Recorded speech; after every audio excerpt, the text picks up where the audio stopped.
这么快要走啊？苏哥哥，这醉云楼的桂花糕，苏哥哥，你到底怎么了？美天，你还好吧？等等我，苏哥哥，你说我要快点让开，我没时间。醉云楼开厢房与男人厮解毒，你这是干什么？你把衣服穿上。这一切。Halo guys, welcome back to KD Universe. Kebetulan Mimin telat upload untuk tahun 1 ini karena kemarin sempat ada urusan Supreme Alchemy atau Tantau Jejun. Nah, di part hari ini kita semua bakal melihat lucunya si Pei Tian itu keracunan anggur dan membuatnya merasa sungguh kesakitan guys. Entah ini lucu atau petaka nih. Tapi siapakah yang memberikan racun itu? Penasaran kan? Kalau berdasarkan part terakhir kita semua sudah melihat Pei Tian berhasil mengalahkan Culan dan menjadi peringkat pertama di kompetisi alkemis yang ada di Kabupaten Chilan. Selain itu, dia juga mendapatkan sebuah pil surgawi sebagai hadiah pemenang.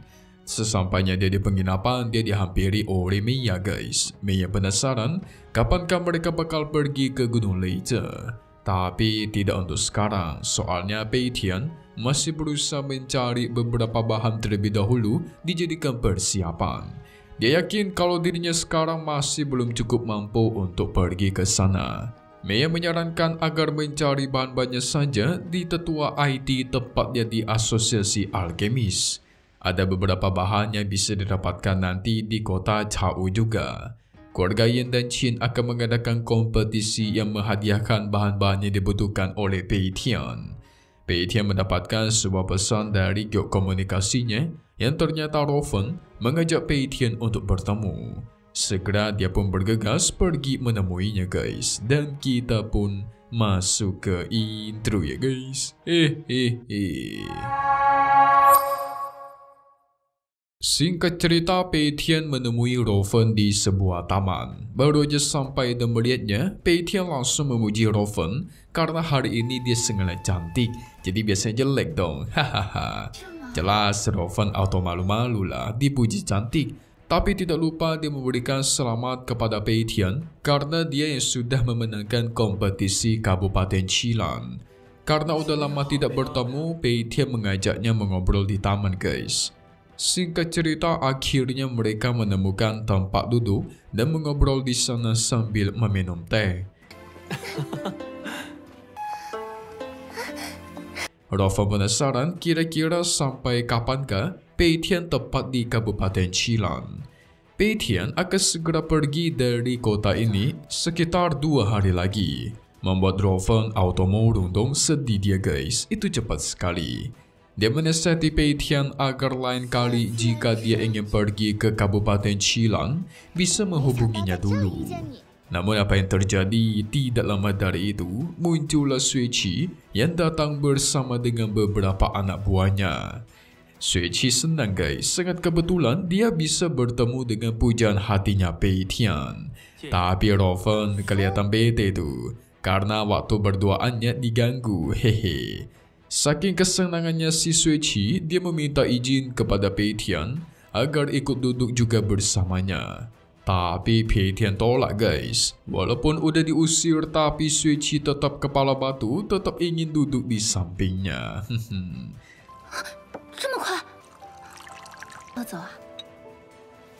Rofen langsung mengalihkan perhatian Pei Tian dengan memberikannya sebuah kue yang sudah dia buat sebelumnya.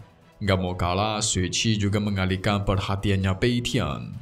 Mengeluarkan sebotol anggur yang dia dapatkan dari kakeknya. Dia pastikan anggur yang berumur cukup tua ini pasti sangatlah enak, hehe.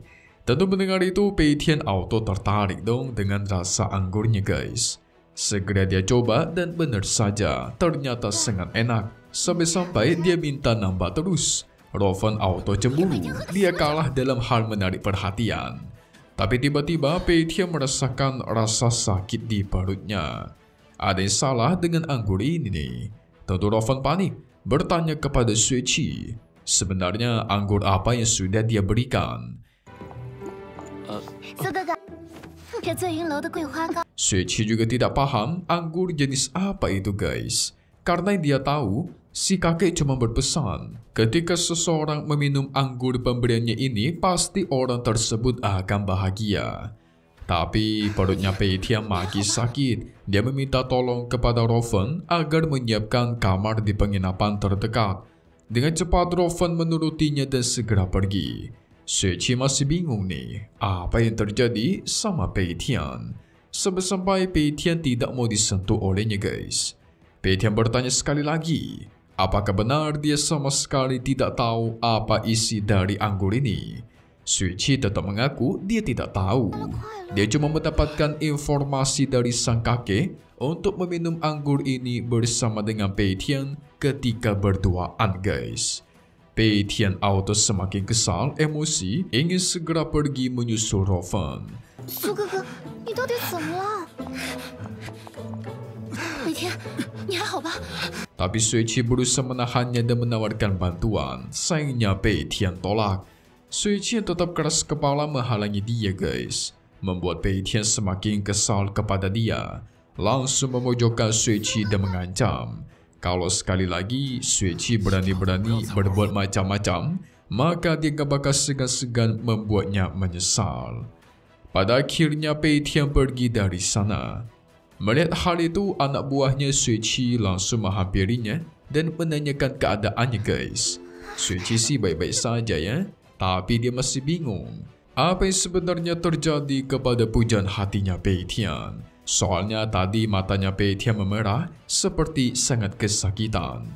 Anak buahnya menduga kemungkinan anggur itu sudah terinfeksi oleh jamur racun. Tentu mendengar itu Xueqi langsung merasa bersalah guys, murung dan kecewa. 等等我，苏哥哥，你 Di sisi lain, Rofen yang sedang memesan kamar tiba-tiba dia dihadang oleh seseorang yang ternyata itu adalah Lei Xiao. Lei Xiao menghadang Rofen dan menggoda-godanya guys. Rofen kesal. Dia sekarang tidak memiliki waktu. Untungnya Pei Tian tidak lama dari itu muncul. Ketika Rofen sedang diganggu, dia langsung melesat menuju Lei Xiao hingga terhempas jauh guys. Lei Xiao bingung kenapa tiba-tiba Pei Tian yang menyerangnya.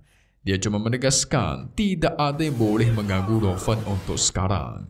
Dia pun melesat maju untuk menghajar Lei Xiao lagi guys. Dengan sigapnya dia menghindari hal tersebut.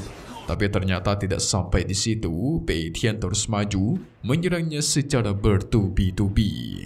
我说，我要快点让开，我没时间。醉云楼开厢房与男人厮混。 Tentu membuat Lei Xiao kesulitan dan hanya bisa pasrah guys. Pada akhirnya dia dihajar habis-habisan oleh Pei Tian sampai-sampai babak belur. Masih belum puas, Pei Tian kembali menyerangnya sampai membuatnya pingsan guys. Tentu melihat itu Rofen menghentikannya. Kalau dibiarkan kelamaan, pasti Lei Xiao akan meninggoy. Sudah tersadar akhirnya Pei Tian bertanya kembali apakah dia sudah memesan kamar. Untungnya sudah. Segera Pei Tian meminta dia membawanya ke penginapan itu. Singkat cerita, dia sampai ke kamarnya guys. Rasa sakitnya juga belum kunjung hilang. Dia menyuruh Rofen agar kembali dan tidak perlu mengkhawatirkannya. Tapi namanya wanita ya beda ya guys, tetap pengen menemani Pei Tian sampai dia sembuh nih. Sampai-sampai Rofen berniat membantu Pei Tian untuk menetralkan racun itu. Tapi Lord kita menolak guys. Dia yakin kalau saat ini Rofen tidak akan bisa membantu. Rofen yang tidak ingin menyerah terus memujuk Pei Tian dan tetap berada di sini ingin membantu. Membuat Pei Tian terkejut. Kok Rofen masih ada di sini coba? Dia segera mengusirnya pergi karena dia bisa mengatasi ini sendirian. Tanpa berlama-lama, dia langsung berkultivasi mencoba menetralkan racun itu. Rofen semakin khawatir. Keras kepala masih berada di sana guys. Dia melihat Pei Tian merasakan kesakitan sampai-sampai semua bajunya itu terlepas. Awalnya sih Pei Tian tetap tidak bisa menetralkan racun itu dan merasakan kesulitan. 你这是干什么？你把衣服穿上。这一切都是我。 Tapi dia tidak mau menyerah guys. Langsung meminum sebuah pil untuk membantunya dan kembali penyembuhan. Tidak lama dari itu, tubuhnya memancarkan aura yang sangat menakutkan. Dan usahanya tidak mengkhianati hasil. Pada akhirnya Pei Tian berhasil menetralisirkan racun itu guys. Tapi hasilnya dia kewalahan. Sampai-sampai matanya berkunang-kunang, pusing dan pingsan. Itu racun macam apa yang dimasukkan ke dalam tubuhnya guys? Racunnya sangat kuat. Tapi kenapa si Suichi atau si kakeknya harus memberikan racun coba? Masa iya dia dendam gitu ya kan?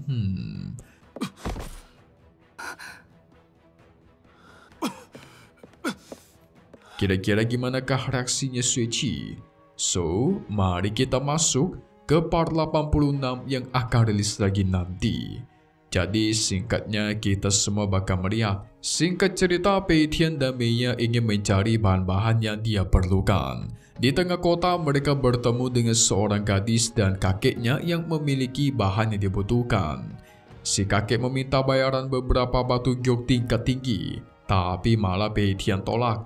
Dia berniat ingin menukarkan kata-katanya dengan bahan itu, yang dimana membuat si gadis itu tertawa dong. Mana bisa ditukarkan hanya dengan kata-kata doang ya kan, hehe.